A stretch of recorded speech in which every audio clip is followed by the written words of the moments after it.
We're going to talk about strike selection and buying power. So again, this is a very, very exciting topic. So if you're multitasking right now, you probably don't want to multitask because you're going to miss a lot of excitement. Like you're going to miss some really, really, suspenseful and thrilling slide that's coming your way. So strike selection and buying power. So whenever we put on naked positions, right? Whenever we put on undefined risk positions, we're selling puts, we're selling strangles, we're doing ratio spreads, whatever, right? This is something we always have to contend with. This is something we always have to be mindful of. And as I was thinking about a new trade for the portfolio, and as I was thinking about the content for today's show, I'm like, it's really interesting how pivotal the strike selection is in the whole puzzle that is short premium. Like how pivotal that number is, because it sets the pathway forward for the credit that we're going to collect. It sets the pathway forward for the directional bias we're going to have on the position. It sets the pathway forward for the probability of the trade. Well, it also has a direct impact on the buying power requirement that we're going to have to set aside, the capital we're going to have to set aside to hold that trade. And that's what I want to talk about here today. So Ryan, go ahead and bring us into the one singular thrilling slide. So here we go. Buying power on undefined risk positions is determined by three independent factors. This is it. Now, Kai and I in the past have done some more thorough, in-depth segments on this. If you Google from theory to practice buying power requirements or from theory to practice buying power equation, we've actually dissected the equation. Kai has, walked us through, here are the variables in the equation. Here's what it looks like, go through some examples, things like that. This is a little bit more general of an approach, still addressing the same three factors, but I really wanted to kind of take more of a bird's eye view approach and vantage point to the discussion here today, because I want to get into a trade and an actual example of kind of seeing this play out. But there's only three factors that impact buying power: the stock price, the premium collected, and the in the money or out of the money ness. Now, I don't work through all three of those, but obviously I'm going to spend most of my time on the in the money or out of the money ness, if for no other reason than it's in yellow on the slide. The stock price is going to effectively determine the notional value of the trade. It's going to effectively determine, all right, how much notional are you pushing around with this position? Like how much notional are you signing up contractually to effectively control on this trade? Right? The stock price is going to be a big determining factor in calculating what that notional value is going to be. Obviously, a higher stock price, a greater notional value. So a higher stock price, greater notional value, the buying power requirement for that trade has to be larger. Right? If I'm slinging puts in Chipotle at $1,600 a share, that's going to cost me more capital than if I'm selling puts in Bank of America. Are they still in business? Assuming Bank of America is still in business, they're like $20, $30 a share. Right? So it's like Chipotle, Bank of America. That's like apples to oranges, right? So stock price is obviously going to be a factor here. Premium collected, also a factor. Premium that you collect on a position, because again, I'm talking about the buying power on naked short premium positions. I'm not talking about buying calls or buying puts, because that's a very simple calculation. It's just going to be, the debit that you pay on the trade. But when you are selling premium and you're doing it in an undefined risk way, which, as we know, spoiler alert, is the pathway forward to consistency, but I digress. When you're doing that, then it becomes a bit more complicated. So we've got stock price, premium collected. Any premium that I collect on my position, when I sell a put, I sell a strangle, I do a ratio spread, etc., that is going to serve as a buffer against any moves against me.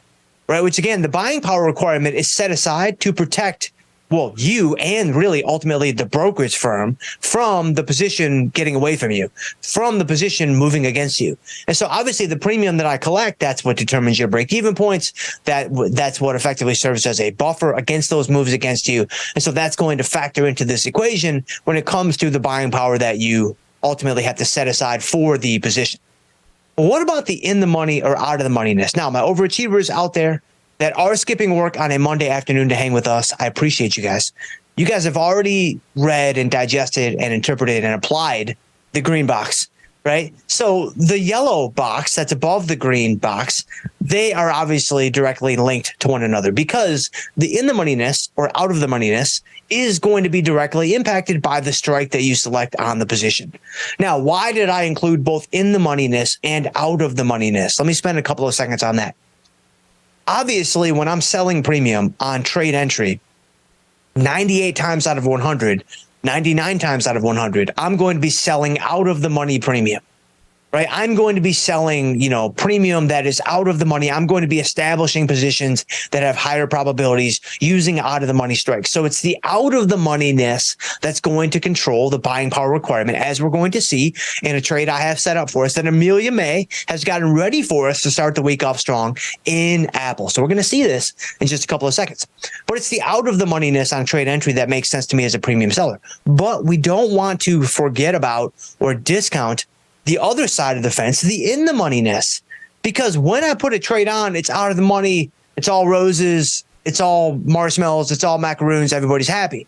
But then once the stock starts to move against me, and now the position goes in the money, and now all of a sudden this thing's starting to, bleed some losses in my portfolio. Now all of a sudden the risk is starting to increase. Well, that's exactly what's happening. The risk is starting to increase. And so for those of you that have been trading for, I don't know, if you've been trading for more than, a couple of days, a couple of weeks, you've probably seen this. You've probably experienced this. You put on a naked position, and then the next thing you know, your buying power expands. The next thing you know, your buying power actually increases. It's not a static thing that is just set on trade entry and never changes. It's a dynamic thing. It's a fluid thing. It's going to expand or contract. It's kind of like volatility itself. And so if you have a position on and the market starts to move against you, it's not that unlikely that your buying power is going to expand. Well, that's going to happen when the out of the moneyness is getting chewed through, the position has moved in the money, the risk has increased to both you and the brokerage firm. Because if for some reason, you can't cover your losses or you can't cover the capital on a given contract, then the brokerage firm has to step in, right? The clearing firm has to step in. All these back-end individuals and institutions have to step in to make the other side of the contract whole. And so that's where all the risks being increased start to factor in. Like there's a lot of parties involved. And so that's why you might experience a buying power expansion when you have an in-the-money contract. But this is the basic idea. This is the basic pathway forward through the forest when it comes to strike selection and buying power requirements. So Ryan, go ahead and bring us back into the portfolio. Let me show you guys how this works in this Apple trade. And then I want to get to all y'all's questions, man. Got the Dow up 2 honeys. Let's do it. So let's go into Apple. So I've got Apple right there. So I was looking at Apple earlier. And earlier when I was looking at Apple, the IV rank was actually 21. So it was actually showing a 2 handle on the old IV rank. Because I caught a lot of flack over the weekend. People emailing me about my trade on Friday saying, Jim, what are you doing, man? IWM had an IV rank of 14, 13. What are you doing, bro? Like, have you ever seen the Tasty Network before? Like, have you ever sold premium before in your life? I'm like, maybe not. Maybe this is my first time. So maybe y'all should just go easy on me. But here with Apple, IV rank 21, 2019, it's like, hey, this isn't too bad, right? In a market where, especially on a day like today, when the market's rallying and, the VIX is down. VIX down 78 cents. You can see that right over here. We've got volatility futures down 96 cents. You can see that right down there. And so I'm like, hey, beggars can't be choosers, man. It's like, let's get in here, maybe go into this April cycle. From what I can gather, this is not going to include the next Apple earnings announcement. I think their last earnings announcement was like the very beginning of February. So they're probably slated to go early May or maybe very late April. But I think we're safe in choosing the April 21st cycle for a new position. And so I was thinking, all right, let's go in here. We open up April. And I was actually, we did a skewed strangle in IWM last week that was a little bit skewed to the downside to bring in a little bit of negative delta in the position. I kind of wanted to strategically diversify our portfolio. Well, excuse me.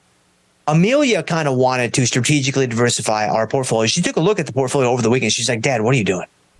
She's like, you are not strategically diversified at all. You've got 4 underlyings. Like, it's an absolute joke what your portfolio looks like. She's like, so let's get some other trades in there. Let's get some bullish trades. Let's get some bearish trades. She's like, Dad, I know you're bearish, but that basically guarantees the market is going to go higher. So let's get some bullish trades on so that we can take advantage of that. So that's what we're going to do. I'm going to sell a put in Apple, but check this out. The first one that my eyes were drawn to was this 140 put, because I was like, okay, I'm at the 140 marker. You can see the credit nice and juicy. The probability nice and juicy. The probability of getting 50% at some point before expiration, super juicy, right? Everything is looking good. Everything is looking fine. It's on the edge of the expected move, more or less. The only thing that I didn't love is the buying power requirement. And so this is kind of what served as the brainchild for this segment that we're having right here. $2,100 on a buying power requirement. It's fine if you've got 40 grand. It's fine if you've even got 30 grand. I mean, it's fine if you've obviously got more than that. That's going to be very easy to fit in from a position sizing standpoint. But working with 20 grand ish, I'm like, that's a little high, right? That's over 10% of my account. So how can we lessen the buying power on this trade? Well, that's what kind of, motivated the discussion that we just had. The simplest way, because I'm not going to change the stock, right? So I'm not going to do anything when it comes to, that variable that's inside the buying power equation. I'm going to change the strike, which is going to affect the out of the moneyness. It's also going to affect the premium that I collect. So I'm going to collect a little bit less premium, but if I move from 140 to 135, guys, check this out. I moved down to 135, and I mean, it's like a breath of fresh air. I mean, it's like the first day of spring. I mean, look at that, man. The buying power is $1,600. So we just went from 10.5% to now just over 8%. So now just with that one very simple move, still collecting a reasonable credit, $1.85 is fine, right? Even getting more probability, higher probabilities, 82%, 90% on the P50. Max profit is obviously a bit lower because I'm collecting less. But from a buying power trade-off, I like this gimme gotcha exchange, as I like to say on the show all the time. I like the way that these gimmies balance with the gotchas. And so, for those of you with more capital, if you're looking for an opportunity in, Apple or whatever, and you want to do a similar trade, then you could certainly do that and maybe stay at the 140 strike because you are collecting more. The probabilities are still very high, and that might be a very good option for you. For those of you that are out there working with less capital, limited capital like I am, if you happen to be around the $20,000 mark, then this could fit really well in with what you're doing. But of course, you've got to blaze your own trail forward through the forest. So I'm going to go ahead. Let's put this on. Let's get this guy filled, and let's get to all those questions, man. All right, filled for $1.85 on nanosecond or two. That's pretty good stuff.